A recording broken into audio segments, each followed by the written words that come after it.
by the reality that the world is deeply interconnected, that most countries were unprepared for the pandemic, and that in its wake, many of them, including the world's richest nations, shut down their societies and economies in a manner unprecedented in human history.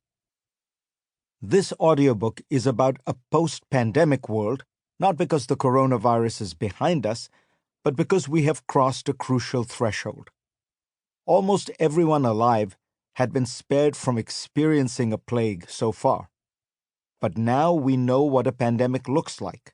We have seen the challenges and costs of responding to it. The COVID-19 pandemic could persist, but even if it is eradicated, new outbreaks of other diseases are almost certain to occur in the future. With this knowledge and experience, we now live in a new era, post-pandemic. What exactly are the consequences of this pandemic? Some have suggested it will prove to be the hinge event of modern history, a moment that forever alters its course. Others believe that after a vaccine, we will quickly return to business as usual. Still others argue that the pandemic will not reshape history so much as accelerate it. This last scenario seems the most likely outcome. Lenin is supposed to have once said, "There are decades when nothing happens, and then there are weeks when decades happen." The post-pandemic world is going to be, in many aspects, a sped-up version of the world we knew. But when you put life on fast forward, events no longer proceed naturally, and the consequences can be disruptive, even deadly. In the 1930s, many developing countries were modernizing at a steady pace, moving people from agriculture to industry. The Soviet Union decided to brutally accelerate that process. This decision, the collectivization of agriculture, led to famine, the liquidation of millions of farmers, a hardening of dictatorship, and the deformation of Soviet society.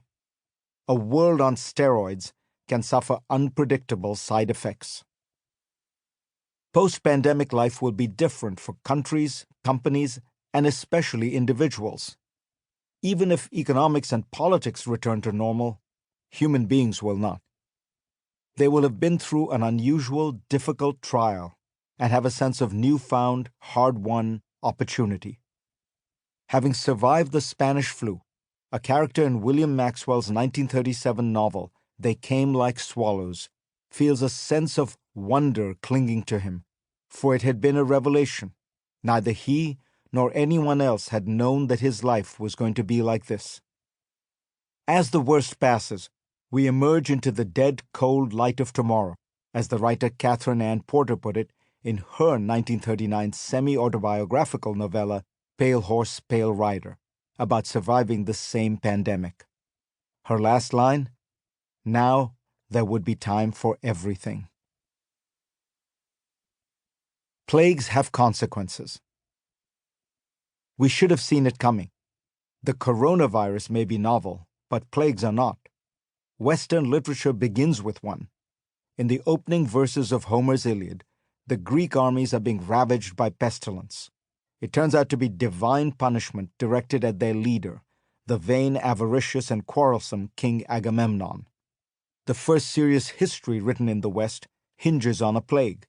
Thucydides' History of the Peloponnesian War chronicles the long conflict between the two superpowers of the age, Athens and Sparta.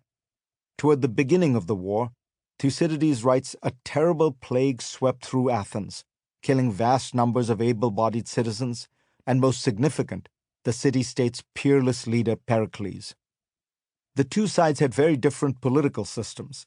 Athens was democratic, Sparta a more rigidly run warrior society.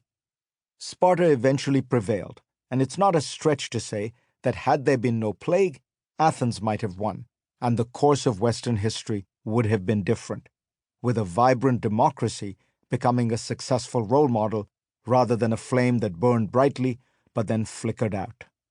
Plagues have consequences. The most consequential by far was the bubonic plague, which began in Central Asia in the 1330s and spread to Europe in the following decade. One medieval chronicler accused the Mongols of introducing the disease to the continent by launching plague-ridden corpses into a Genoese